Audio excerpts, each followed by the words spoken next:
दोस्तों, मनुष्य के जीवन की सबसे बड़ी चुनौतियों में से एक है अपने मन को काबू में रखना। गौतम बुद्ध ने सैकड़ों साल पहले जो बात कही थी उसका रहस्य आज भी हमारे जीवन को गहराई से प्रभावित करता है। आज की इस कहानी में हम जानेंगे कि बुद्ध ने यह क्यों कहा और कैसे इस रहस्य को समझकर आप अपनी जिंदगी बदल सकते हैं। क्या आप ऐसा महसूस करते हैं कि आप जैसा बनना चाहते हैं वैसा नहीं बन पा रहे हैं, या फिर जो आप चाहते हैं वह बार बार आपकी पकड़ से छूट जाता है? अगर हाँ, तो यह कहानी आपके लिए है। इस कहानी को अंत तक सुनिए, क्योंकि इसमें छिपा सबक आपकी जिंदगी को नई दिशा दे सकता है। इसे सिर्फ पढ़िए मत, इसे अपने भीतर उतरने दीजिए और फिर देखिए कैसे यह कहानी आपकी सोच और जीवन को बदल देती है। गौतम बुद्ध को एक दिन एक सभा में भाषण देने का आमंत्रण मिला। सभा का समय निर्धारित हुआ और जब वह समय आया तो बुद्ध सभा में पहुंचे, लेकिन उन्होंने वहां पहुंचकर ना कोई बात की ना ही कोई उपदेश दिया। वह कुछ देर खड़े रहे और फिर बिना कुछ कहे वहां से चले गए। उस सभा में लगभग 150 से ज्यादा लोग उपस्थित थे। सभी ने बुद्ध का इंतजार किया था, लेकिन उनके इस अप्रत्याशित व्यवहार ने हर किसी को हैरान कर दिया। फिर भी किसी ने उनसे कोई सवाल नहीं किया। अगले दिन फिर से सभा का आयोजन हुआ, लेकिन इस बार पहले दिन के मुकाबले भीड़ कम हो गई थी। अब केवल 80 लोग वहां उपस्थित थे। बुद्ध आए, सभा को देखा और बिना कोई बात कहे वहां से चले गए। लोग दोबारा चकित हुए, लेकिन फिर भी किसी ने कोई प्रश्न नहीं किया। तीसरे दिन सभा में और भी कम लोग पहुंचे। अब केवल 50 लोग बचे थे। बुद्ध आए, उन्होंने उपस्थित लोगों को देखा और फिर बिना कुछ कहे सभा छोड़कर चले गए। इस व्यवहार से कुछ लोग क्रोधित हो गए। उन्होंने सोचा कि बुद्ध का यह व्यवहार अपमानजनक, क्योंकि लोग अपना काम छोड़कर उन्हें सुनने आए थे। फिर भी किसी ने उनसे सीधे सवाल करने की हिम्मत नहीं की। दोस्तों, कहानी का यह मोड़ वह है जहां आपकी जिज्ञासा और बढ़ जाएगी। चौथे दिन क्या हुआ, क्यों बुद्ध ने ऐसा किया और यह घटना आपके जीवन के लिए क्या संदेश देती है? इस कहानी का पूरा रहस्य अगले भाग में खुलेगा। तो दोस्तों, अगर आप इस कहानी से सीखना चाहते हैं कि अपने मन को वश में करना क्यों और कैसे संभव, तो अगले भाग में जरूर जुड़े। दोस्तों, आप में से कई लोग इस कहानी को पढ़ते पढ़ते सोच रहे होंगे, आखिर कितनी बार यह सभा होगी? और शायद कुछ लोगों को यह भी महसूस हुआ हो कि यह सब थोड़ा परेशान करने वाला है। अगर आपको भी यह बेचैनी महसूस हुई है तो समझ लीजिए कि यह कहानी खास तौर पर आपके लिए है। अगले दिन फिर से सभा का आयोजन हुआ, लेकिन इस बार वहां और भी कम लोग पहुंचे। अब सभा में केवल 30 लोग ही मौजूद थे। सभा में आए, उन्होंने मुस्कान बिखेरी और फिर से बिना कुछ बोले सभा से चले गए। इस बार लोग बहुत नाराज हुए। कुछ ने आपस में खुसर पुसर की तो कुछ ने गुस्से में बड़बड़ाया, लेकिन बुद्ध ने किसी के सवाल का कोई जवाब नहीं दिया। अगले दिन जब सभा का आयोजन हुआ तो संख्या और घटकर सिर्फ 20 रह गई, लेकिन इस बार कुछ अलग हुआ। बुद्ध सभा में आए, अपना आसन ग्रहण किया और उन्होंने बोलना शुरू किया। उनके शब्द जैसे शांत झरने की तरह थे,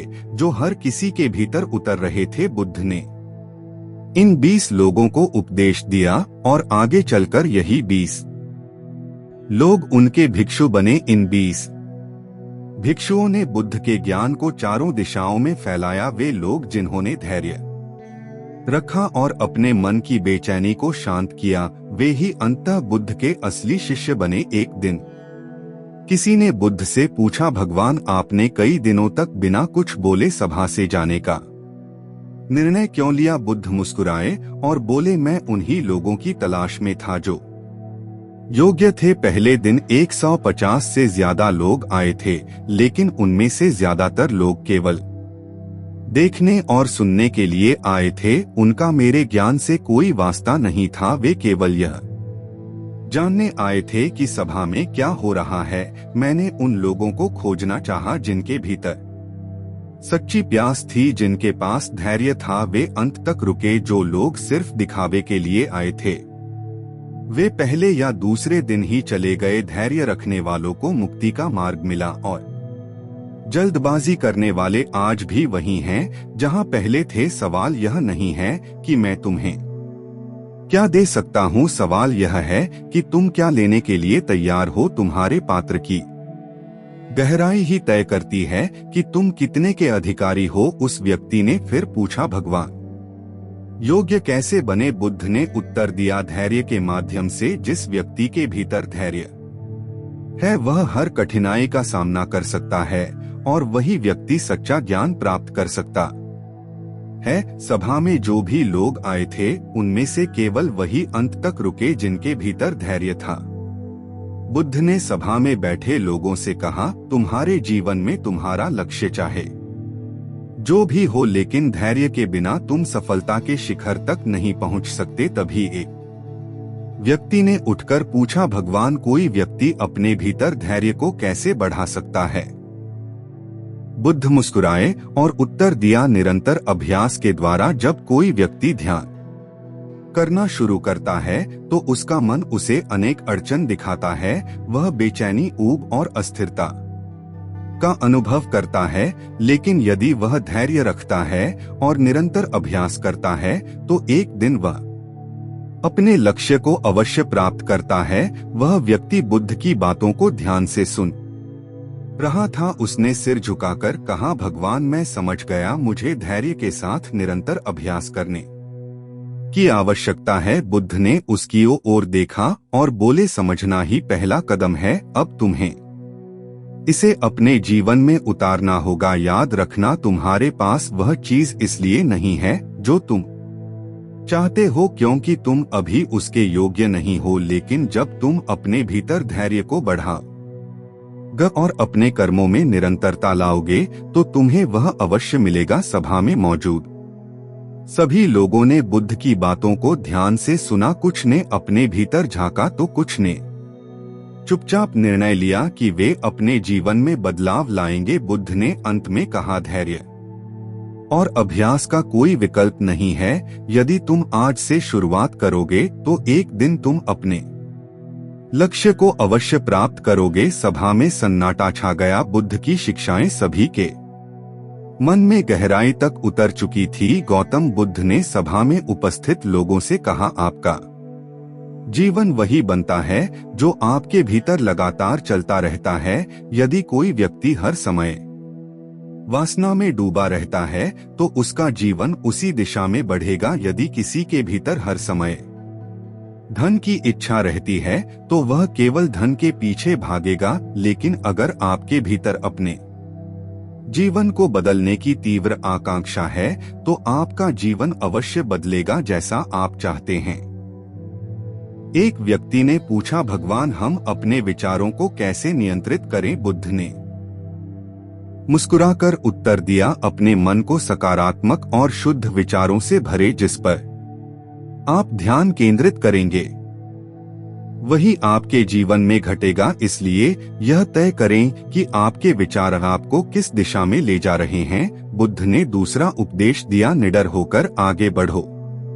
उन्होंने समझाया, मनुष्य केवल दो बड़ी गलतियों के कारण असफल होता है। पहली, किसी कार्य की शुरुआत ही ना करना। दूसरी, उसे अधूरा छोड़ देना। सभा में उपस्थित लोगों ने बुद्ध से पूछा, क्या यह संभव है कि हर कार्य पूरा किया जाए? बुद्ध ने उत्तर दिया, जो लोग शुरुआत करने से डरते हैं वे कभी आगे बढ़ पाते और जो लोग बीच में ही हार मान लेते हैं वे अपनी मंजिल तक नहीं पहुंचते। यदि तुम अपने लक्ष्य तक पहुंचना चाहते हो तो अपने भीतर साहस जगाओ, शुरुआत करो और उसे अंत तक पूरा करने का दृढ़ संकल्प लो। तीसरे उपदेश में बुद्ध ने मेहनत की महत्ता पर जोर दिया। उन्होंने कहा, मेहनत के बिना कुछ भी संभव नहीं है। आलस्य और काम चोरी केवल बर्बादी की ओर ले जाते हैं, लेकिन मेहनत से भरा हुआ जीवन हमेशा सुख और सफलता की ओर ले जाता है। मूर्ख लोग सिर्फ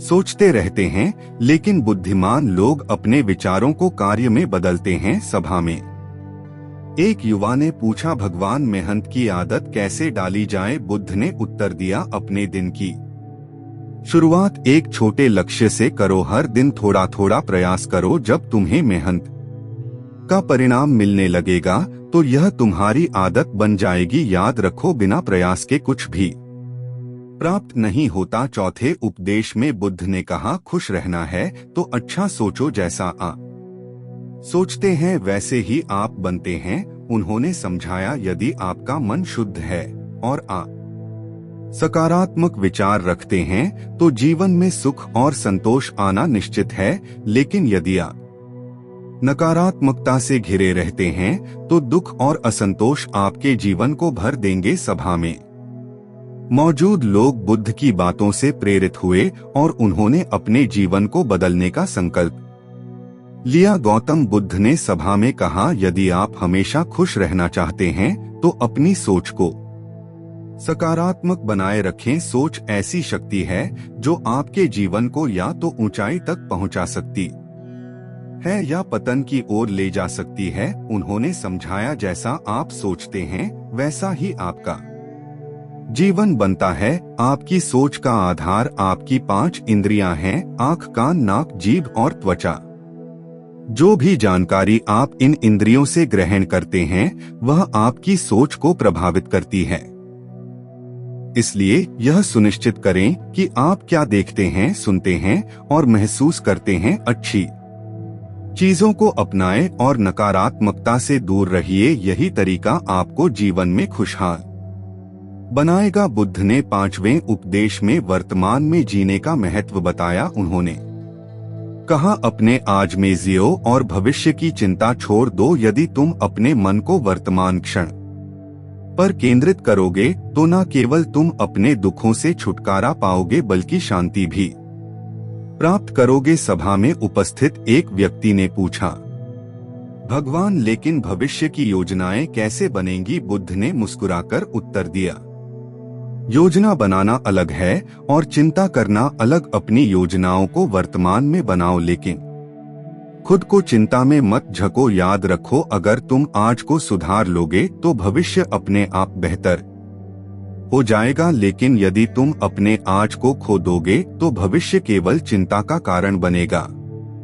छठे उपदेश में बुद्ध ने कहा, यदि शांति चाहते हो तो दूसरों से ईर्ष्या मत करो और ना ही खुद को दूसरों से बेहतर दिखाने का प्रयास करो। जो व्यक्ति दूसरों से जलन करता है वह कभी भी सच्ची शांति नहीं पा सकता। सभा में एक युवक ने पूछा, भगवान, यदि कोई हमें चोट पहुंचाए तो क्या हम उसे माफ कर दें? बुद्ध ने उत्तर दिया, माफी शांति की कुंजी है। जब तुम किसी को माफ करते हो तो तुम अपने मन को स्वतंत्र करते हो। नफरत केवल तुम्हारे भीतर अशांति लाती है। दूसरों को क्षमा करो और अपने मन को हल्का करो, यही तुम्हें खुशी और सुकून देगा। बुद्ध की इन शिक्षाओं ने सभा में मौजूद हर व्यक्ति को प्रेरित किया। उन्होंने अपने जीवन में इन उपदेशों को अपनाने का संकल्प लिया और खुशी तथा शांति के मार्ग पर चलने की शुरुआत की। प्रिया पहाड़ों के बीच बसे अपने छोटे से गांव में दुखों से घिरी हुई थी। माता पिता को कम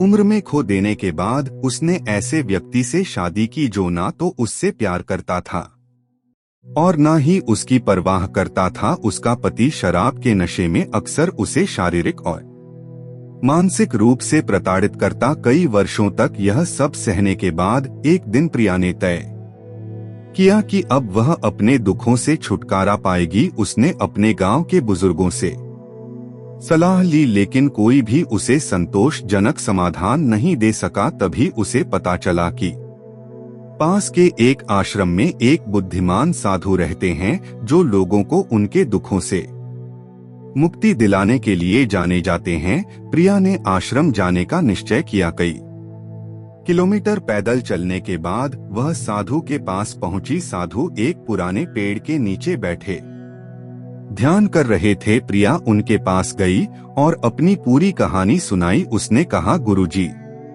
मैं अपने जीवन के दुखों से मुक्ति चाहती हूँ, कृपया मुझे रास्ता दिखाएं। साधु ने शांत स्वर में कहा, पुत्री, दुखों का कारण तुम्हारे भीतर है। यदि तुम इसे समझ सको तो मुक्ति का मार्ग तुम्हें स्वयं दिखाई देगा। प्रिया ने आश्चर्य से पूछा, गुरुजी, ऐसा कैसे हो सकता है? मेरे दुख तो मेरे आसपास की परिस्थितियों के कारण है। मेरा पति, मेरी स्थिति, यह सब मेरे दुख का कारण है। साधु मुस्कुराए और बोले, परिस्थितियां केवल तुम्हारे दुखों का बाहरी कारण है। असली दुख तुम्हारे मन में है। तुमने अपने दुखों को अपने मन में पकड़ रखा है। जब तक तुम इन्हें छोड़ने का निर्णय नहीं करोगी, तब तक यह तुम्हारा पीछा नहीं छोड़ेंगे। उन्होंने प्रिया को एक कटोरी दी और कहा, इस कटोरी में पानी भरकर लाओ, लेकिन ध्यान रहे पानी छलके नहीं। प्रिया ने पूरी सावधानी से पानी से भरी कटोरी लाई। साधु ने पूछा, जब तुम इस कटोरी को संभाल रही थी, क्या तुम्हारा ध्यान तुम्हारे दुखों पर था? प्रिया ने उत्तर दिया, नहीं गुरुजी, मेरा पूरा ध्यान इस बात पर था कि पानी छलके नहीं। साधु ने समझाया, यही तुम्हारे जीवन का सत्य है। जिस क्षण तुम अपने ध्यान को अपने दुखों से हटाकर किसी और सकारात्मक चीज पर केंद्रित करोगी, तुम्हारे दुख तुम्हें छोड़ देंगे। दुखों से मुक्ति का पहला कदम है अपने मन को वर्तमान में टिकाना और अपनी सोच को बदलना। प्रिया ने साधु की बातों को गहराई से समझा। उसने अपने दुखों से बाहर निकलने के लिए अपने जीवन को नए तरीके से जीने का संकल्प लिया। धीरे धीरे उसने अपने अंदर सकारात्मकता को बढ़ावा देना शुरू किया और अपने जीवन में छोटे छोटे खुशियों के क्षण ढूंढने लगी। समय के साथ प्रिया का जी बदल गया। वह अपने दुखों से मुक्त होकर एक नई ऊर्जा के साथ जीने लगी। उसने यह सीखा कि असली मुक्ति बाहरी परिस्थितियों से नहीं, बल्कि अपने भीतर की सोच और दृष्टिकोण को बदलने से मिलती है। एक रात जब घर में सन्नाटा था, प्रिया ने एक छोटा सा बैग पैक किया और चुपचाप बाहर निकल गई। उसने अपने गहने भी साथ रख लिए थे ताकि जरूरत पड़ने पर उन्हें बेचकर अपना सफर जारी रख सके। सुनसान सड़क पर चलते हुए उसने एक अजीब से सुकून का अनुभव किया। लंबे समय के बाद उसे ऐसा लगा कि अब उसके जीवन पर उसका अपना नियंत्रण है। उसे यह नहीं पता था कि वह कहां जा रही है, लेकिन उसे बस इतना मालूम था कि वह पीछे नहीं लौटेगी। दिन हफ्तों में बदल गए और प्रिया अपने घर से काफी दूर निकल चुकी थी। रास्ते में उसे कई मुश्किलों का सामना करना पड़ा, लेकिन वह डटी रही। उसने अपने उस पुराने जीवन को पीछे छोड़ने का पक्का इरादा कर लिया था, जिसने उसे दर्द और पीड़ा के सिवा कुछ नहीं दिया था। एक दिन चलते चलते प्रिया की मुलाकात एक वृद्ध साधु आरुष से हुई, जो नदी के किनारे एक छोटी सी झोपड़ी में रहते थे। प्रिया ने उनकी झोपड़ी के पास रुककर उनसे पूछा, क्या आप मेरी मदद कर सकते हैं? मैं उस दर्द से छुटकारा पाना चाहती हूँ जिसने मेरा जीवन बर्बाद कर दिया है। आरुष ने शांत स्वर में कहा, पुत्री, दुख से मुक्ति कोई बाहरी वस्तु नहीं है जिसे खोजा जा सके। यह तुम मन की एक अवस्था है जिसे तुम्हें भीतर से विकसित करना होगा। जब तक तुम अपने अतीत को थामे रखोगी, तब तक यह तुम्हें जकड़े रहेगा। इसे छोड़ना सीखो और वर्तमान में जीने का अभ्यास करो। यही तुम्हें सच्ची आजादी का अनुभव कराएगा। आरुष की बातों ने प्रिया के दिल को छू लिया। उसने महसूस किया कि वह बहुत लंबे समय से अपने अतीत की जंजीरों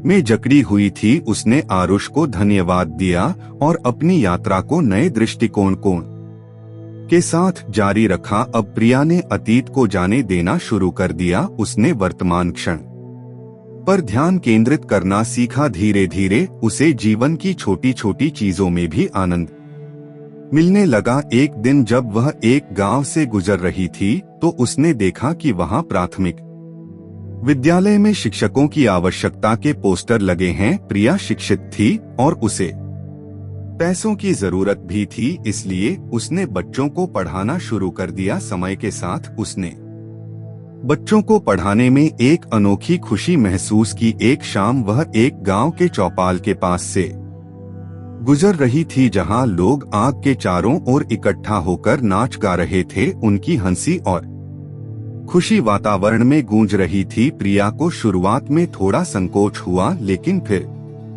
उसके भीतर से आवाज आई कि उसे इस पल का हिस्सा बनना चाहिए। प्रिया ने अपने झिझक को किनारे रखा और उन लोगों के साथ नृत्य करना शुरू कर दिया। वह खुलकर हंसी, नाची और लंबे समय के बाद पहली बार उसने सच्ची खुशी महसूस की। उसने महसूस किया कि खुशी कोई बाहरी चीज नहीं है जिसे खोजा जाए, यह हमारे आसपास के साधारण पलों में छिपी होती है। उस रात प्रिया ने अपने भीतर एक नई ऊर्जा महसूस की। उसने ठान लिया कि अब वह हर पल को खुलकर जिगी और अतीत के साए में अपना वर्तमान बर्बाद नहीं करेगी। एक बार गौतम बुद्ध अपने भिक्षुओं के साथ एक घने वृक्ष की छांव में विश्राम कर रहे थे। गर्मियों का समय था और सूरज अपनी तीव्रता पर था। वृक्ष की ठंडी छाया ने बुद्ध और उनके भिक्षुओं को आराम प्रदान किया। इस शांत वातावरण में भिक्षु अपनी जिज्ञासाओं को शांत करने के लिए बुद्ध से प्रश्न पूछ रहे थे और बुद्ध सरलता से उनके उत्तर दे रहे थे। उन भिक्षुओं में कुछ नए सदस्य भी थे जो हाल ही में संघ से जुड़े थे। उनके मन में अभी बुद्ध की गहरी शिक्षाओं को समझने की वह योग्यता विकसित नहीं हुई थी। अचानक एक भिक्षु की नजर एक बुजुर्ग व्यक्ति पर पड़ी जो उसी वृक्ष के पास से गुजर रहा था। वह वृद्ध व्यक्ति अपनी लाठी के सहारे धीरे धीरे चल रहा था। उसकी कमर झुक चुकी थी और उसका शरीर मात्र हड्डियों का ढांचा प्रतीत हो रहा था। यह दृश्य देखकर भिक्षु अपनी हंसी रोक नहीं पाया और जोर से हंसने लगा। उसकी हंसी सुनकर गौतम बुद्ध ने उस भिक्षु से कहा, प्रिय भिक्षु, किसी पर हंसना उचित नहीं है। जिस व्यक्ति को देखकर तुम हंस रहे हो वह साधारण नहीं है।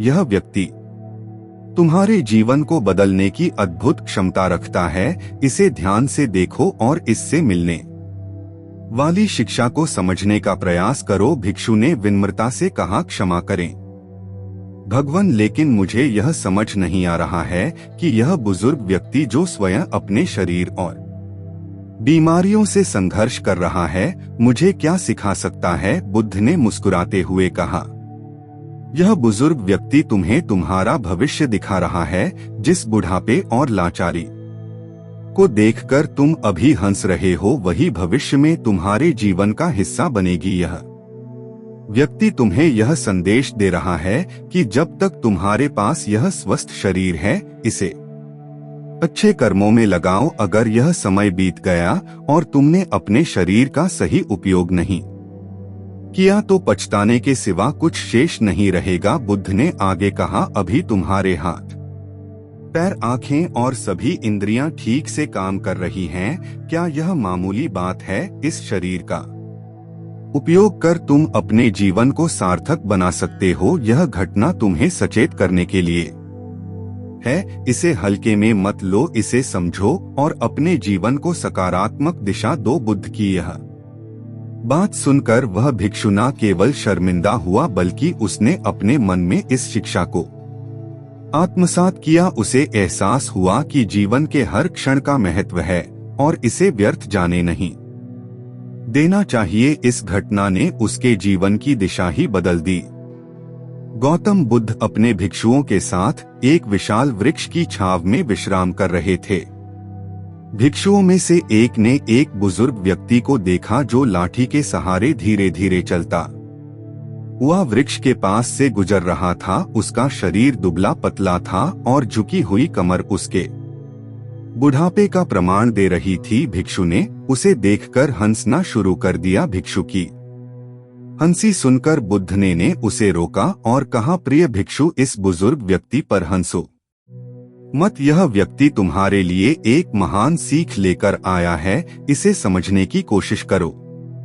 भिक्षु ने थोड़ा लज्जित होकर उत्तर दिया, भगवान, मुझे ऐसा लगा कि वह व्यक्ति स्वयं अपने जीवन में इतना असहाय है तो वह मुझे क्या सिखा सकता है। बुद्ध मुस्कुराए और बोले, यह बुजुर्ग तुम्हें तुम्हारा भविष्य दिखा रहा है। तुमने उसे देखकर केवल उसकी स्थिति पर हंसी की, लेकिन यह नहीं सोचा कि एक दिन तुम्हारा शरीर भी इसी अवस्था में पहुंचेगा। यह सत्य है कि बुढ़ापा, बीमारी और असहाय हर किसी के जीवन में आती है। तुमने सच्चाई को अनदेखा किया, इसीलिए तुम्हें हंसी आई। बुद्ध ने आगे कहा, तुम्हारे भीतर यह विश्वास है कि तुम्हारे साथ ऐसा कभी नहीं होगा। यह अहंकार तुम्हें सत्य को देखने से रोकता है। अगर तुमने सत्य को स्वीकार किया होता तो तुम्हारी आंखों में आंसू होते। हंसी नहीं, यह घटना तुम्हारे जीवन को बदलने की क्षमता रखती है, बशर्ते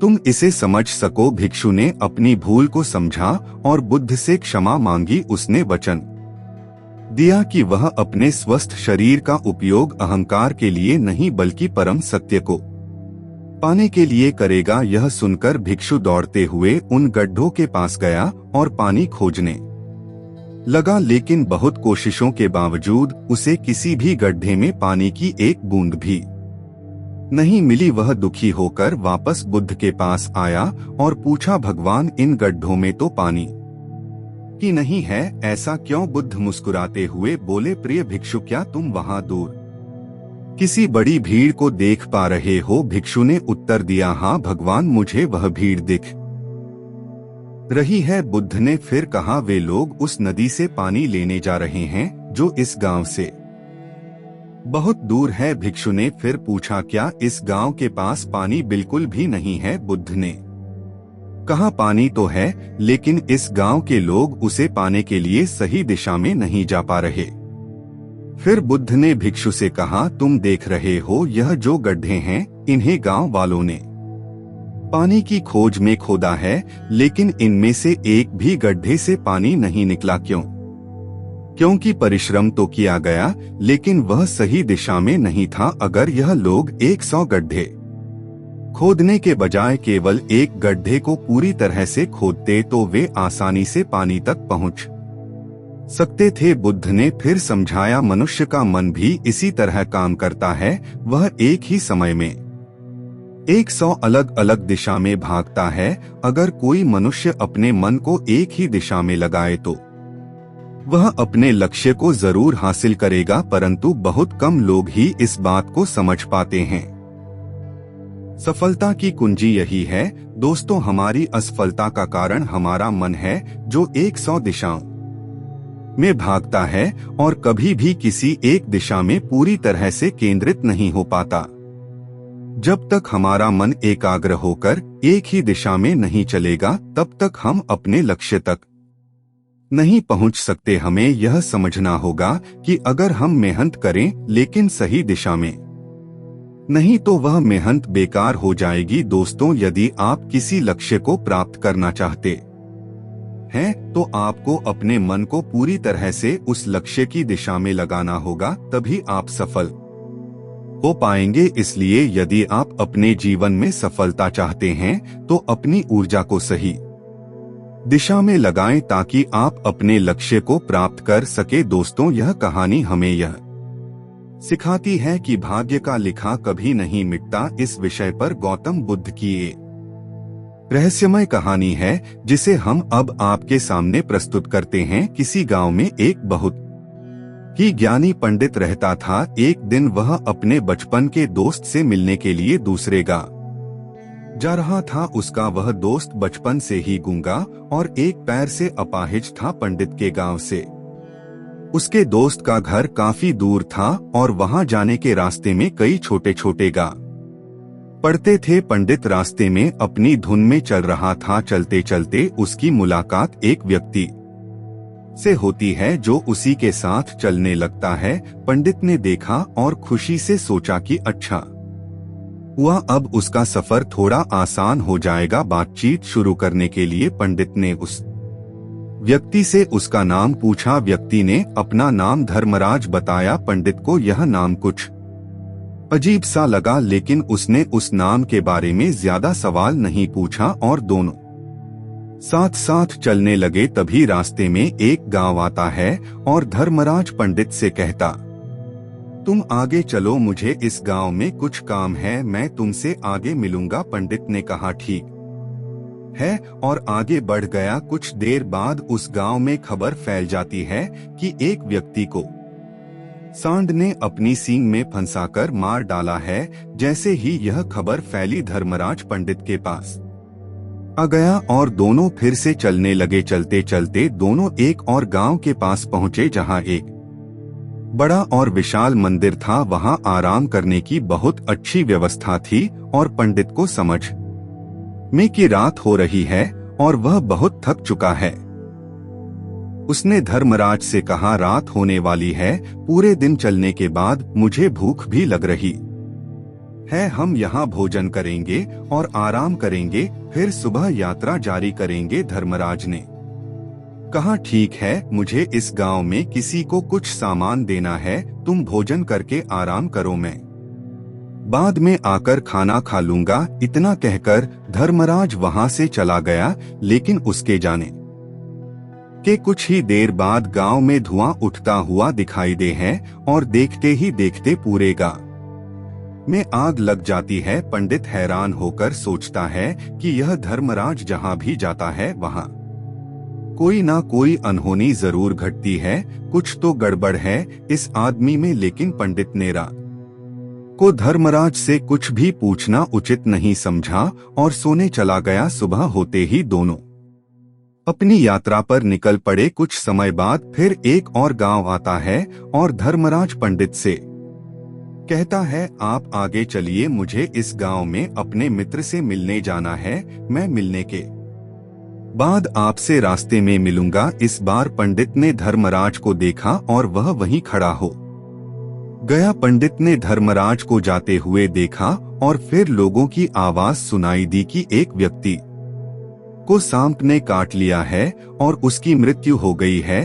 ठीक उसी समय धर्मराज पंडित के पास आ जाता है, लेकिन इस बार पंडित ने रुककर धर्मराज से पूछ लिया, तुम जिस भी गांव में जाते हो वहां कोई ना कोई अनहोनी हो जाती है, क्या तुम मुझे बता सकते हो कि ऐसा क्यों हो रहा है? धर्मराज हंसते हुए उत्तर देता है, पंडित जी, आप तो मुझे बहुत ज्ञानी लगते थे, इसीलिए मैं आपके साथ चलने लगा था, क्योंकि ज्ञानियों का साथ बहुत अच्छा होता है। लेकिन आप अभी तक नहीं समझ पाए कि मैं कौन हूँ। पंडित ने कहा, मुझे कुछ शक है, लेकिन मुझे अगर आप अपना सही परिचय देंगे तो मुझे समझने में आसानी होगी। धर्मराज ने फिर कहा, मैं यमदूत हूँ, यमराज की आज्ञा से मैं उन लोगों के प्राण हरण करता हूँ जिनकी उम्र पूरी हो चुकी है। पंडित को पहले से ही इस बात की आशंका थी, लेकिन धर्मराज के मुंह से यह सुनकर वह घबरा गया। फिर भी उसने हिम्मत करके पूछा,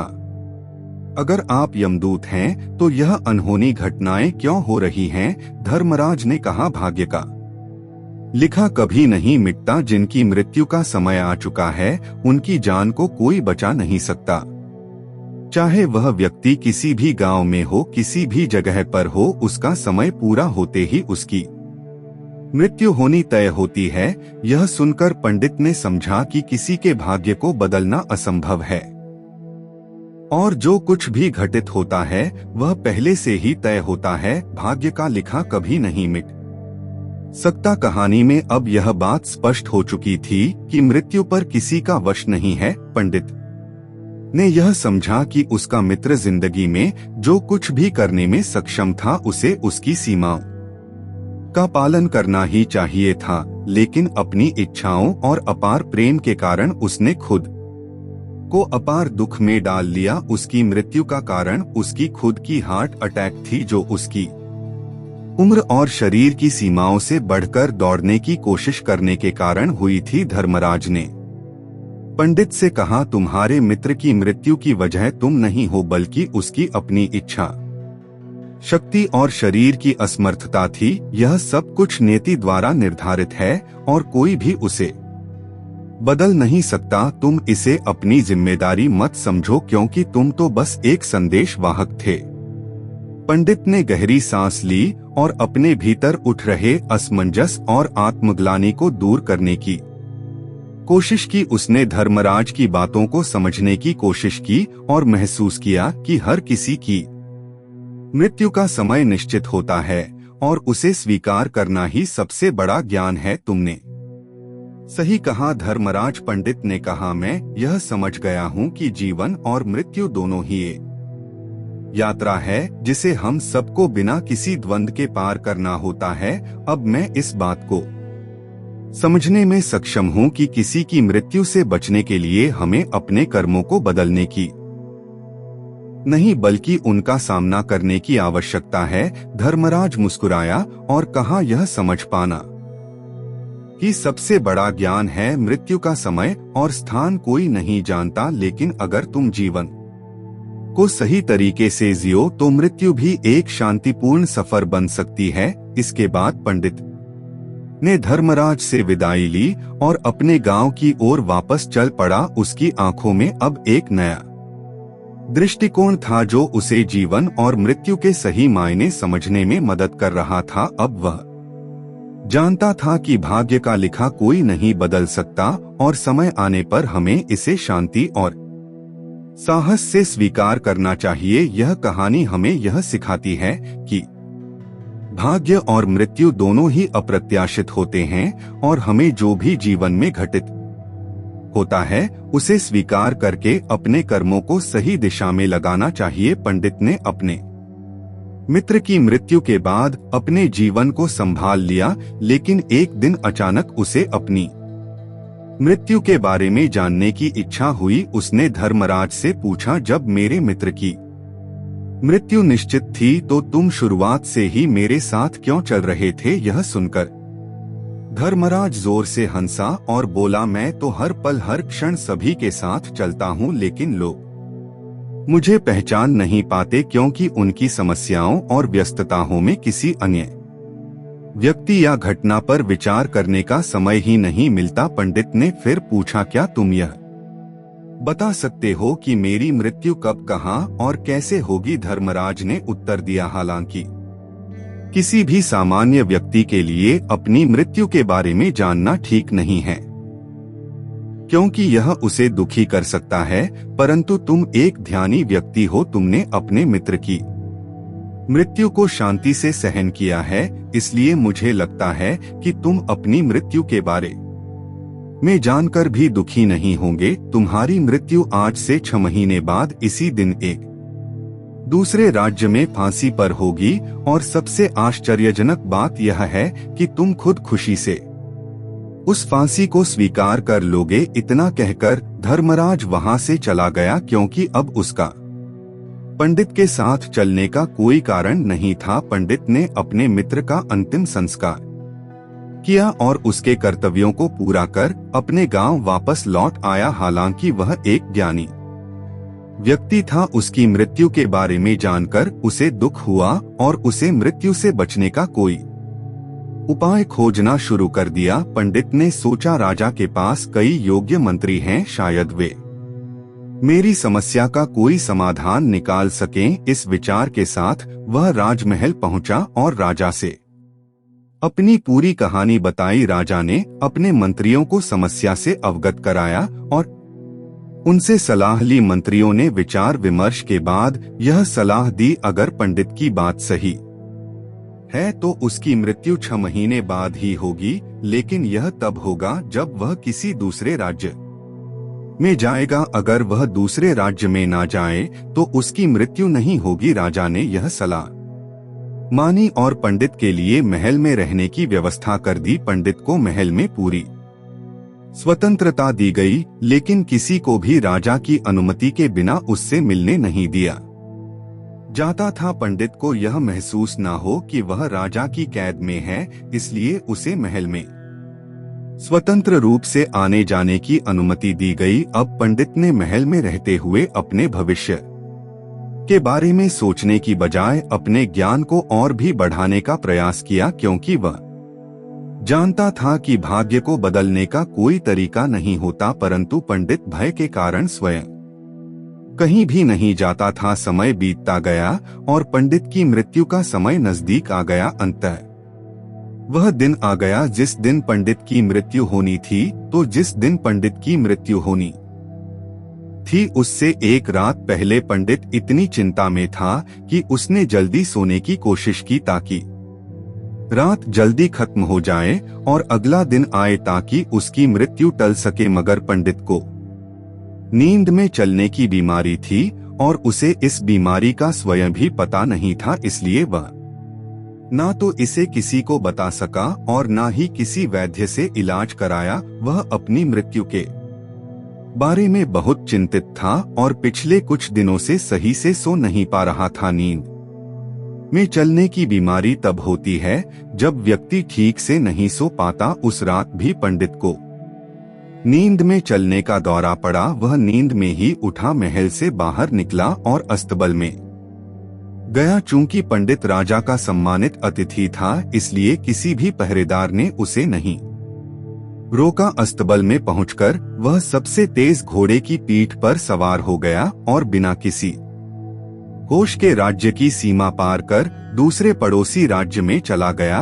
वह दूसरे राज्य के राजा के महल तक पहुंच गया, जहां के पहरेदार भी उसे नहीं रोक पाए, क्योंकि रात के अंतिम पहर में सब लोग गहरी नींद में थे। पंडित सीधे राजा के सैन्य कक्ष में घुसा, जहां राजा और रानी सो रहे थे। वह वहीं जाकर सो गया। सुबह हुई तो राजा ने पंडित को रानी के बगल में सोता हुआ देखा और वह क्रोधित हो गया। राजा ने तुरंत पंडित को कैद करने का आदेश दे दिया। पंडित को गिरफ्तार कर लिया गया, लेकिन वह चकराया हुआ था, क्योंकि उसे समझ में नहीं आ रहा था कि वह दूसरे राज्य और राजा के महल में कैसे पहुंचा। राजा ने पंडित को दरबार में पेश करने का आदेश दिया। कुछ देर बाद पंडित को दरबार में लाया गया। राजा को पंडित को देखते ही गुस्सा आ गया और उसने तुरंत उसे फांसी की सजा सुनाई। फांसी की सजा सुनकर पंडित कांप उठा, लेकिन फिर भी